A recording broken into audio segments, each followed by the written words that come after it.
కర్నూలు జిల్లా తంగడంచ గ్రామంలో ultra food processing పార్కుకు శంకుస్థాపన చేసిన ఏపీ సీఎం చంద్రబాబు అక్కడ జరుగుతున్న బహిరంగ సభలో మాట్లాడుతున్నారు. లైవ్ చూద్దాం. గుంటూరుకి 4 లేన్ రోడ్డు, కర్నూలు నుంచి 4 లేనే కాదు 6 లేన్ రోడ్డు కూడా కర్నూలు నుంచి గుంటూరుకి వెళుతుంది. అమరావతి రాజధానికి వెళుతుంది. అమరావతి రాజధానికి వెళితే ఆటోమేటిక్గా ఈ ప్రాంతం అంతా కూడా బ్రహ్మాండంగా అభివృద్ధి అయ్యే అవకాశం ఉంటుంది. ఆ విషయం మనందరం గుర్తుపెట్టుకోవాల్సిన అవసరం ఉంది.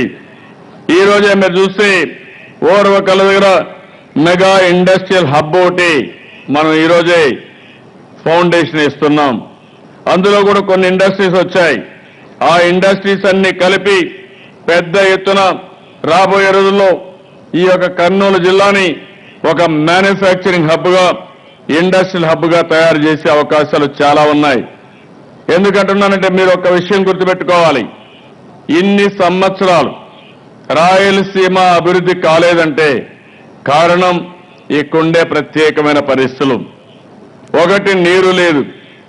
ఇటీవల కాలంలో మీరు చూస్తే ఆ రోజు ఎన్టీ రామారావు గారు ప్రారంభించిన తెలుగు గంగ కానీ, అదే మరి నేను వచ్చిన తర్వాత కేసీ కెనాల్ మోడర్నైజేషన్ చేయడం కానీ, ఇలాంటి కార్యక్రమాలు కొన్ని తీసుకున్నాం.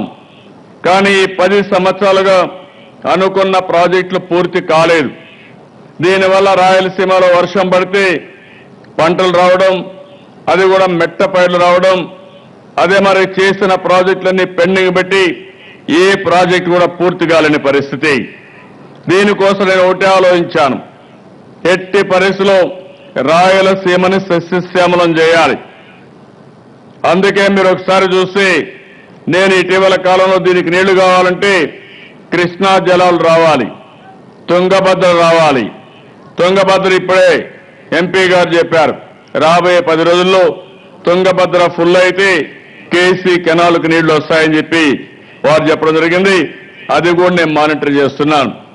పోయిన సంవత్సరం తక్కువ వర్షపాతం పడింది, కరువు వచ్చింది.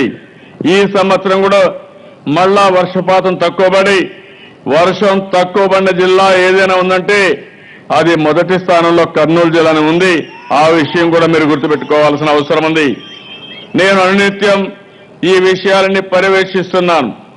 జాగ్రత్తగా ఎప్పటికప్పుడు అన్ని విషయాల్లో జాగ్రత్తలు తీసుకుంటున్నాం. నేను ఒక పక్క తాత్కాలికంగా మిమ్మల్ని ఏ విధంగా ఆదుకోవడానికి ప్రాధాన్యత ఇస్తున్నాను. ఇంకో పక్క శాశ్వతంగా కరువుని పరిష్కారం చేయడం కోసం నేను కార్యక్రమాలు చేపడుతున్నాను.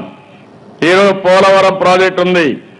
మొన్నే మనం అందరం కూడా గోదావరి పుష్కరాలు చేశాం, చాలా ఘనంగా నిర్వహించుకున్నాం. నేను ఆ రోజు ఒకే మాట చెప్పాను, 12 రోజులు గోదావరి పుష్కరాల్ని ఆంధ్రప్రదేశ్లో ఉండే ప్రతి ఒక్కరూ చేసుకోవాల్సిన అవసరం ఉంది. గోదావరి నదితో అనుసంధానం కావాలని ఆ రోజు చెప్పాను. ఎందుకు ఆ విషయం మీరు గుర్తుపెట్టుకుంటే, ఈరోజు గోదావరి నదిలో 3000 టీఎంసీ నీళ్లు సముద్రం లేకపోతున్నాయి. కృష్ణా నదిలో నీళ్లు రాకుండా ప్రాజెక్టులు వెలువెలబోయే పరిస్థితి వస్తూ ఉంది. రాబోయే రోజుల్లో మహారాష్ట్ర, అదే మరిగా కర్ణాటక అన్ని విధాలు ఇబ్బందులు పెట్టే పరిస్థితికి వస్తున్నారు. ఇప్పుడు మన పైన 3వ రాష్ట్రం తెలంగాణ కూడా ఉంది. ఈ రాష్ట్రాలన్నీ దాటుకున్నాక మనకు నీళ్లు రావాలి. ఒక పక్క కృష్ణా జలాల్ని మనం కాపాడుకోవాలి, అన్ని విధాలా పోరాటం చేయాలి. ఇప్పుడు కర్ణాటక ప్రభుత్వం ఆలమట్టి ప్రాజెక్టు ఎత్తుపెట్టడానికి ప్రయత్నం చేస్తున్నారు.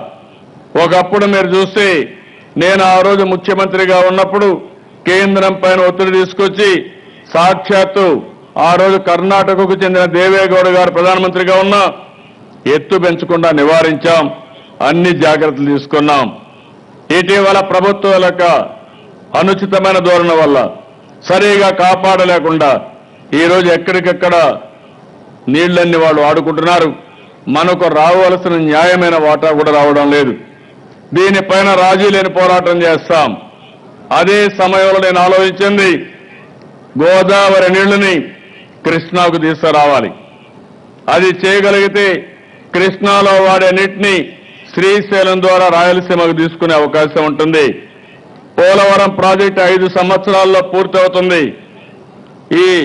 ఈ ఎన్డీఏ గవర్నమెంట్ వచ్చిన తర్వాత మీరు ఒక్కసారి ఆలోచిస్తే మన ప్రధానమంత్రి నరేంద్ర మోడీ గారు ప్రధానమంత్రి అయిన వెంటనే మొదటి కేబినెట్ లో ఒక ఆర్డినెన్స్ తీసుకొచ్చి తెలంగాణలో ఉండే 7 మండలాలను మనకు అప్పచెప్పారు.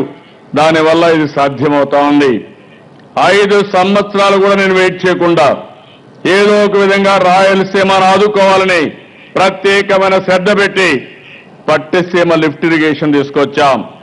రైట్ మెయిన్ కెనాల్ ఎప్పటికీ సాధ్యం కాదనుకున్నది 2-3 ఏళ్ళు అవుతుందనుకున్నది.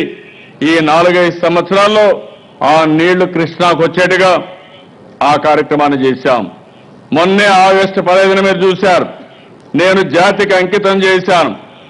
ఆ 5 నెలల లోపలే పట్టిసీమను పూర్తి చేసి రైట్ మెయిన్ కెనాల్ ని పూర్తి చేసి దాని నీళ్లు ఇప్పించామంటే అది తెలుగుదేశం పార్టీ చేసే పని విధానం.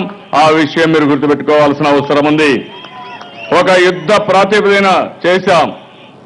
చరిత్రలో ఎప్పుడూ జరగని విధంగా పట్టిసీమను పూర్తి చేస్తున్నాం. రైట్ మెయిన్ కెనాల్ ని పూర్తి చేశాం. ఈ 2 వల్ల లాభం ఏంటని మీరు ఒక్కసారి ఆలోచిస్తే, గోదావరి నీళ్లు కృష్ణాకు వస్తే కృష్ణా డెల్టాకు వాడే నీళ్లు శ్రీశైలం నుంచి రాయలసీమకు ఉపయోగించుకుంటాం. ఇటీవల కొంతమంది రకరకాలుగా మాట్లాడారు, ఎన్నెన్నో విమర్శలు చేశారు, రాజకీయ పార్టీలు చేశారు.